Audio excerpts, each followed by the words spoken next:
morning. He's a new MP, the MP for Brent East. Congratulations. Thank you, Connie.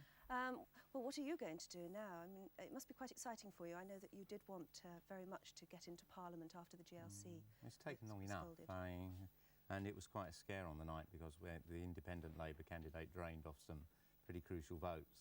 And I think that is a fairly depressing night. Although you've won, you didn't particularly just want to be there just to be another person making a face at the Tories. All the things I want to do in Brent in terms of housing and creating jobs very much depended on getting a Labour government. So yes. it's the worst circumstances under which to win. Now, the Labour majority was much reduced in your constituency as well, as indeed, of course, it has been throughout London. Why? I think all over the South East and the Midlands we've done fairly poorly, and I think part of the problem is that Mrs Thatcher's been very clever in targeting her policies. If you've got a job and if you've got a home already, you've most probably done quite well under the last 8 years. If you're in the north or if you're a council tenant, it's nothing like as good.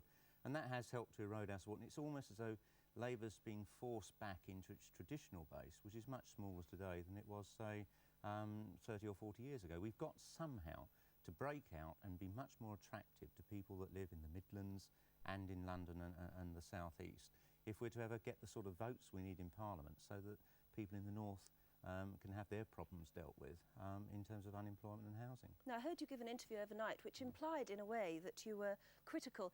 You said that the Labour Party had a brilliant campaign, which a lot of observers would agree with you on, but that there wasn't enough backup, there wasn't 4 years of proof behind that campaign. I think it's the problem. We won the campaign hands down, in a sense. It's the best campaign that we've had for 20 years. Neil Kinnock was completely at the top of his form. But you can't win an election in the 4 weeks of a campaign. It was the 4 years before. And we spent all of our time responding to the press agenda, the Tories agenda. We spent all our time arguing about the miners' strike, Derek Hatton, Liverpool, loony left councils. We allowed the other side to set the agenda. We were dragged onto it. And you just can't do that. We actually recovered a lot of our confidence, I think, in this campaign because we managed to set part of the agenda. If we'd been doing that for 4 years, I think we'd had a very different result tonight.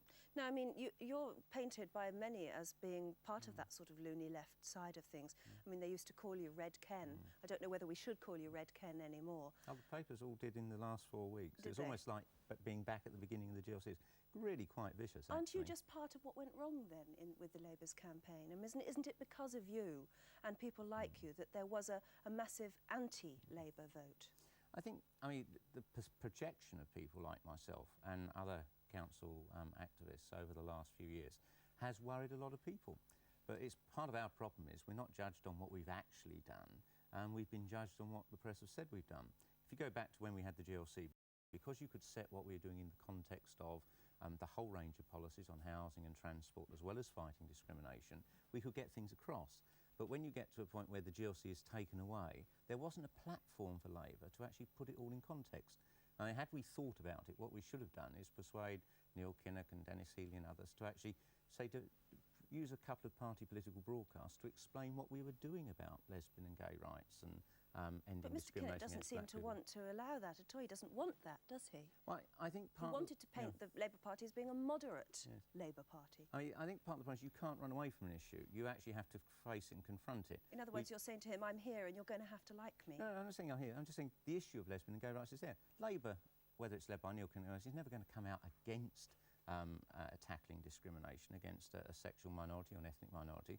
So we might as well explain calmly and rationally what we're doing. And once the GLC was snatched away from us, I mean, it really had to be done at national level, and I think we woke up too late to the need for that. Well, you're certainly there to do it now. Ken Livingstone, we'll talk again later. Thanks very much for the moment.